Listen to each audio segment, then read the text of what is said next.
आप आने वाले चमत्कार की आशा में वर्तमान चमत्कार को देख नहीं पाते। आप छुटकारे के इंतजार में बने रहने के चमत्कार को भूल जाते हो। आप निराश इसलिए हो कि परमेश्वर ने आपको छुड़ाया नहीं, जबकि आपको उत्साहित होना चाहिए कि उनके सताने के बाद भी आप बने हुए हो। हालेलुया। ताली बजाकर परमेश्वर की स्तुति कीजिए और आपके दुश्मनों को सुनने दीजिए कि तेरे सताने के बाद भी मैं बना हुआ हूं। तूने मेरा घर ले लिया पर मैं बना हुआ हूं। तूने मेरी नौकरी छीन ली पर मैं बना हुआ हूं। तूने मेरा सामान ले लिया पर मैं बना हुआ हूं। तूने मेरा पैसा मेरी संपत्ति ठग ली पर मैं बना हुआ हूं।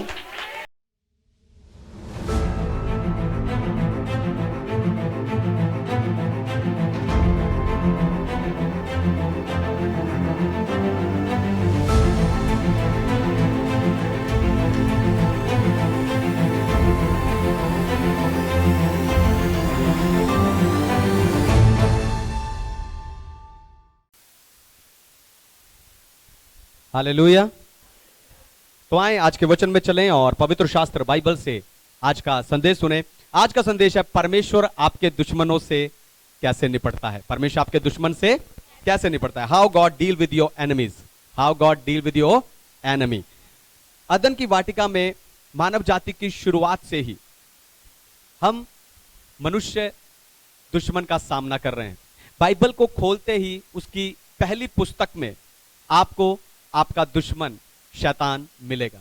बाइबल को बंद करने के समय भी यानी आखिरी पुस्तक में आपको आपका दुश्मन मिलेगा।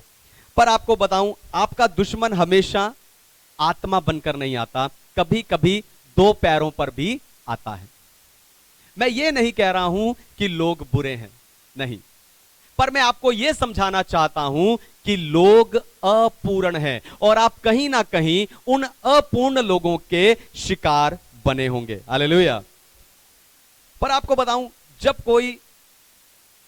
कोई भी व्यक्ति आपके जीवन में परमेश्वर के उद्देश्य में रुकावट बनता है तो वो परमेश्वर का दुश्मन ठहरता है।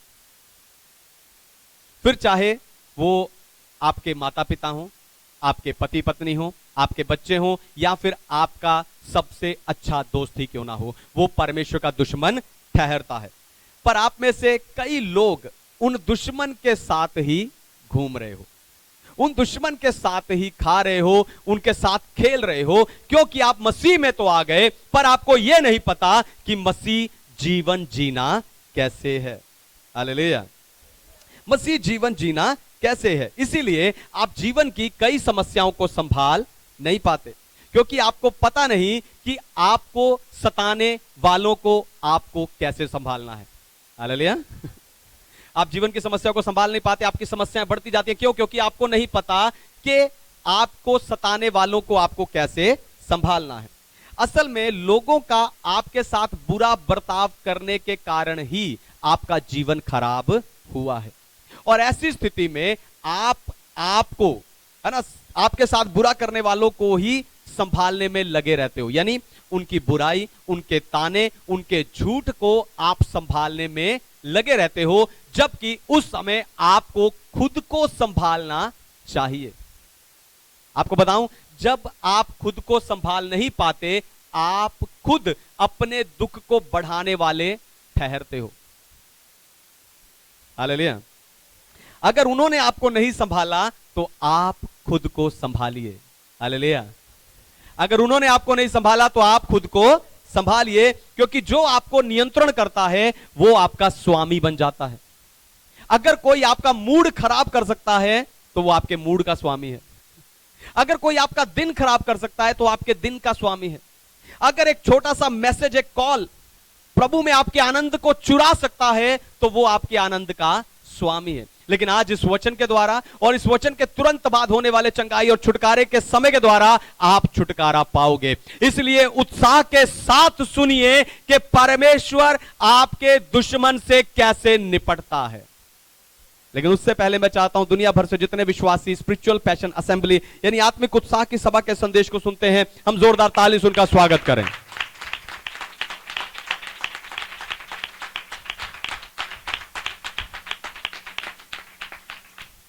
How God deal with your enemy. सबसे पहली बात, परमेश्वर सताव को समझते हैं। God understand the prosecution. परमेश्वर सताव को समझते हैं। पढ़िए नहूम की पुस्तक अध्याय 1 वचन 1। निन्वे के विषय में भारी वचन, एलकोशवासी नहूम के दर्शन की पुस्तक। आमेन। परमेश्वर के नाम की महिमा। तो नहूम की पुस्तक बताती है कि परमेश्वर उन्हें कैसे हैंडल करता है जो आपको मिस हैंडल करते हैं। हालेलुया। दोबारा सुनिए, ध्यान सुनिए। नहूम की पुस्तक हमें बताती है कि परमेश्वर उन लोगों को कैसे हैंडल करता है जो आपको मिस हैंडल करते हैं। और दूसरा, जब कोई आपसे दुर्व्यवहार करता है तो उस समय आपको खुद से कैसा व्यवहार करना चाहिए। इसीलिए आपको नहूम के पुस्तक की जरूरत है। लेकिन ज्यादातर विश्वासी नहूम को अनदेखा करते हैं और कई लोगों को तो पता भी नहीं कि नहूम बाइबल में है। यशाया ने क्या कहा, यर्मिया ने क्या कहा, दानियल ने क्या कहा, यहजकेल ने क्या कहा, योएल क्या कहता है, आपको पता है। पर ये अच्छी बात है, पर नहूम क्या कहता है यह भी आपको पता होना चाहिए। क्योंकि नहूम की पुस्तक इकलौती बाइबल की ऐसी पुस्तक है जो सारी बाकी पुस्तकों से अलग और खास है। क्योंकि नहूम की भविष्यवाणी परमेश्वर के लोगों के लिए नहीं थी, पर निनवे के लोगों के लिए थी, और निनवे इजराइल का दुश्मन था। नहूम का संदेश यह नहीं था कि परमेश्वर अपने लोगों को कैसे छुड़ाएगा, नहीं, पर उसका संदेश यह था कि परमेश्वर उन लोगों से कैसा व्यवहार करेगा जो परमेश्वर के लोगों को सताते हैं, उन्हें दबाते हैं, उन्हें नाश करना चाहते हैं। इजरायली सालों से निनवे के लोगों से आने वाले दुख को सह रहे थे, पर कुछ भी अलौकिक यानी सुपरनैचुरल नहीं हुआ। आपको बताऊं, अगर परमेश्वर कुछ नहीं कर रहा तो इसका अर्थ यह नहीं है कि वो देख भी नहीं रहा। हालेलुया। अगर परमेश्वर कुछ नहीं कर रहा तो इसका अर्थ यह नहीं है कि वो देख भी नहीं रहा। परमेश्वर ने हमेशा अपने लोगों के दुख को देखा है और समय पर उन्हें छुड़ाया भी है। गिनती की पुस्तक 12 अध्याय में मूसा की बहन मरियम मूसा के विरुद्ध बुड़बुड़ा रही थी। वो हारून को कह रही थी, क्या मूसा के द्वारा ही परमेश्वर बात करता है? क्या परमेश्वर हमारे द्वारा बात नहीं करता? तब मूसा वहां नहीं था। मूसा ने नहीं सुना मरियम ने क्या कहा, लेकिन परमेश्वर ने सुन लिया था और मरियम को कोढ़ हो गया। हालेलुया। मरियम को कोढ़ हो गया। हालेलुया। मरियम को वहां पर कोढ़ हो गया। आप चाहते हो कि परमेश्वर देखे कि आपके दुश्मन क्या कर रहे हैं? हालेलुया। हालेलुया। आप चाहते हो कि परमेश्वर देखे कि आपके दुश्मन क्या कर रहे हैं, पर आपको भी यह देखना चाहिए कि परमेश्वर आपके दुश्मन के साथ क्या करेगा। हालेलुया। अगर परमेश्वर आज कुछ नहीं कर रहा तो इसका अर्थ यह नहीं है कि वो देख भी नहीं रहा है। याद रखो, परमेश्वर उन्हें देख रहा है। Hallelujah. Hallelujah.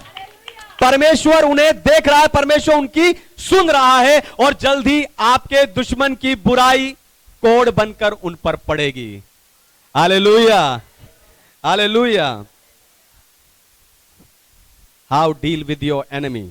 Second thing, God personalize the prosecution. परमेश्वर सताव को व्यक्तिगत लेता है। परमेश्वर सताव को व्यक्तिगत लेता है। पढ़िए नहूम अध्याय 1 वचन 2। यहोवा जल उठने वाला और बदला लेने वाला ईश्वर है। यहोवा बदला लेने वाला और जलजलाहट करने वाला है। यहोवा अपने द्रोहियों से बदला लेता है और अपने शत्रुओं का पाप नहीं भुलाता। आमेन। परमेश्वर के नाम की महिमा। तो नहूम योना के 100 साल बाद भविष्यवाणी करने लगा, और इसने उन्हीं लोगों के लिए भविष्यवाणी की जिसके लिए योना ने की थी। क्योंकि जब योना ने निनवे के लिए भविष्यवाणी की तो उन्होंने अधूरा मन फिराया। उन्होंने अधूरा मन फिराया था। आपको बताऊं, उन्हें सिर्फ अपनी बुराई पर पछतावा हुआ, और पछतावा सिर्फ एक भावना है, पर मन बदलना बदलाव होता है। हालेलुया। दोबारा सुनिए, ध्यान से सुनिए। पछतावा सिर्फ एक भावना है, लेकिन मन फिराव जो होता है वो बदलना होता है। यानी पछतावा होने का अर्थ बदलना नहीं होता। इसलिए जरूरी है कि जब कोई कहता है मैं बदल रहा हूं, तो उसके कामों को ध्यान से देखो कि वो बुराई के काम, वो पुराने काम दोबारा करता है कि नहीं, उन कामों की ओर लौटता है कि नहीं। आप देखो, परमेश्वर ने निनवे के लोगों को योना के द्वारा चेतावनी दी और फिर उन्हें बदलने के लिए 100 साल दिए। लेकिन निनवे के लोगों ने परमेश्वर के इस अनुग्रह के समय को, इन 100 सालों को बुराई करने की छूट समझ लिया, जबकि परमेश्वर ने यह समय उन्हें बदलने के लिए दिया था। इसलिए परमेश्वर ने नहूम से कहा कि निनवे के लोगों को, यानी मेरे दुश्मनों को भविष्यवाणी लिख। हालेलुया। आपको बताऊं, निनवे के लोग परमेश्वर से नहीं, परमेश्वर के लोगों से उलझ रहे थे। ध्यान से सुनिए, निनवे के लोग परमेश्वर से नहीं, परमेश्वर के लोगों से उलझ रहे थे। लेकिन जब कोई बच्चों से उलझता है तो माता पिता उसे अपना दुश्मन समझ लेते हैं। हालेलुया। कोई आपको कुछ भी कहे, आपको फर्क नहीं पड़ता, लेकिन जैसे ही कोई आपके बच्चों को कुछ भी कहता है, आपसे बर्दाश्त नहीं होता। हालेलुया। ऐसे ही प्रेरितों के काम की पुस्तक 7 अध्याय में सताने वाले स्टिफनुस के ऊपर पथराव कर रहे थे और मरते मरते स्टिफनुस ने आत्मा से भरकर स्वर्ग की ओर आंखें उठाकर देखा तो वहां उसे परमेश्वर और यीशु खड़े हुए नजर आए। आपको बताऊं, पूरी बाइबल में सिर्फ एक यही जगह है जहां पर परमेश्वर और यीशु खड़े हैं, क्योंकि जब कोई परमेश्वर के निर्दोष बेटे या बेटी पर सताव करता है तो परमेश्वर भी उसके लिए खड़े हो जाते हैं। हालेलुया। इसलिए मैंने कहा कि परमेश्वर जो सताव को व्यक्तिगत लेता है, परमेश्वर उस के लिए, उस निर्दोष के लिए, अपने बेटे बेटी के लिए खड़े हो जाते हैं। जैसे आप अपने बच्चों के लिए खड़े हो जाते हो, परमेश्वर आपके लिए खड़े हो जाते हैं। आपको बताऊं, लोग हमेशा अपने लेवल वाले के साथ, यानी अपने स्तर वाले, अपने बराबर वाले के साथ ही ईर्ष्या रखता है। कभी भी अपने ऊपर वाले से या अपने नीचे वाले से ईर्ष्या नहीं रखता। स्कूल और कॉलेज में देखो, एक ही क्लास में पढ़ने वाले बच्चे एक दूसरे से ईर्ष्या करते हैं। ऑफिसेज में भी, दफ्तरों में भी एक पद पर, समान पोस्ट पर काम करने वाले लोग एक दूसरे से ईर्ष्या करते हैं और एक दूसरे की चुगली बॉस को जाकर करते हैं ताकि वो खुद ऊपर उठ सकें। हालेलुया। लेकिन जब कोई आपसे ईर्ष्या रखता है तो याद रखो, वो आपसे नहीं, आपके परमेश्वर से उलझ रहा है। हालेलुया। वो आपके पिता परमेश्वर से उलझ रहा है। वो खड़ा होगा और आपके दुश्मनों को बताएगा। हालेलुया। तीसरी बात, परमेश्वर आपके दुश्मन से कैसे निपटता है। तीसरी बात, परमेश्वर के पास सताव सहने वालों के लिए योजना है। God has a plan for prosecutions. So Nahum 1:9 पढ़िए, नहूम 1:9। तुम यहोवा के विरुद्ध क्या कल्पना कर रहे हो, वह तुम्हारा अंत कर देगा, विपत्ति दूसरी बार पड़ने ना पाएगी। आमीन। परमेश्वर के नाम की महिमा। तो परमेश्वर के पास सताव सहने वालों के लिए योजना है। आपको बताऊं, भजन संहिता 105:15 में परमेश्वर कहते हैं कि मेरे अभिषिक्त को ना छुओ और ना मेरे नबियों की हानि करो। यानी परमेश्वर अपने बच्चों के लिए खड़े होते हैं। परमेश्वर अपने बच्चों के लिए खड़े होते हैं। पर परमेश्वर का आपके साथ, आपके दुश्मनों के विरुद्ध खड़े होने का अर्थ यह नहीं है कि आप उनसे जाके लड़ो। परमेश्वर मेरी और है, मैं तो जाके उससे लड़ूंगा। परमेश्वर का आपके साथ, आपके दुश्मनों के विरुद्ध खड़े होने का अर्थ यह नहीं है कि आप उसके साथ जाकर लड़ो, नहीं। पर यह परमेश्वर ने इसलिए कहा ताकि आप समझें कि वो वफादार है। हालेलुया। ताकि आप समझें कि आपका पिता परमेश्वर वफादार है। निनवे परमेश्वर के लोगों को 100 साल से परेशान कर रहा था, लेकिन उस परेशानी में भी, उस सताव में भी निनवे के लोग बने रहे, खड़े रहे। सॉरी, परमेश्वर के लोग बने रहे और खड़े रहे। निनवे परमेश्वर के लोगों को 100 साल से परेशान कर रहा था, तो भी ये उस सताव में बने रहे। आपको बताऊं, आप आने वाले चमत्कार की आशा में वर्तमान चमत्कार को देख नहीं पाते। आप छुटकारे के इंतजार में बने रहने के चमत्कार को भूल जाते हो। आप निराश इसलिए हो कि परमेश्वर ने आपको छुड़ाया नहीं, जबकि आपको उत्साहित होना चाहिए कि उनके सताने के बाद भी आप बने हुए हो। हालेलुया। ताली बजाकर परमेश्वर की स्तुति कीजिए और आपके दुश्मनों को सुनने दीजिए कि तेरे सताने के बाद भी मैं बना हुआ हूं। तूने मेरा घर ले लिया पर मैं बना हुआ हूं। तूने मेरी नौकरी छीन ली पर मैं बना हुआ हूं। तूने मेरा सामान ले लिया पर मैं बना हुआ हूं। तूने मेरा पैसा मेरी संपत्ति ठग ली पर मैं बना हुआ हूं। क्योंकि परमेश्वर के पास सताव सहने वालों के लिए योजना है कि विपत्ति दूसरी बार नहीं पड़ेगी। हालेलुया। 9 वचन में परमेश्वर ने योजना दिया कि विपत्ति दूसरी बार नहीं आएगी। उन्होंने जो कर दिया वो कर दिया, लेकिन परमेश्वर कहता है कि अब विपत्ति दोबारा नहीं आएगी क्योंकि मैं तुम्हारे दुश्मनों का नाश कर दूंगा। जिन मिस्रियों को तुम आज देखते हो उन्हें फिर ना देखोगे। हालेलुया। चौथी और आखिरी बात, परमेश्वर के पास सताव सहने वालों के लिए वायदा है। God has a promise who bears prosecution. परमेश्वर के पास सताव सहने वालों के लिए वायदा है। पढ़िए यशायाह भविष्यवक्ता की पुस्तक 41 अध्याय 10 वचन, आइजाया चैप्टर 41 वर्स 10। मत डर क्योंकि मैं तेरे संग हूँ, इधर उधर मत ताक क्योंकि मैं तेरा परमेश्वर हूँ। मैं तुझे दृढ़ करूंगा और तेरी सहायता करूंगा, अपने धर्ममय दाहिने हाथ से मैं तुझे संभाले रहूंगा। आमीन। परमेश्वर के नाम की महिमा। तो परमेश्वर कह रहे हैं कि मैं तुझे अपने धर्म में दाहिने हाथ से संभाले रहूंगा, यानी वो हाथ जिससे परमेश्वर धर्म और न्याय करते हैं। पता है क्यों? क्योंकि हमारा ऐसा महायाजक नहीं है जो हमारी निर्बलताओं को ना समझ सके। प्रभु यीशु मसीह ने दुख उठाया है, इसलिए वो आपके दुख को फील कर सकता है। हालेलुया। परमेश्वर के पास आपके लिए जो आप सताव सह रहे हो, आपके दुश्मनों से आप सताव सह रहे हो, आपके लिए एक प्लान है। हो सकता है आपको वो प्लान नजर ना आ रहा हो, पर आपको विश्वास करना है कि परमेश्वर आपके दुश्मनों को हैंडल कर रहा है। हालेलुया।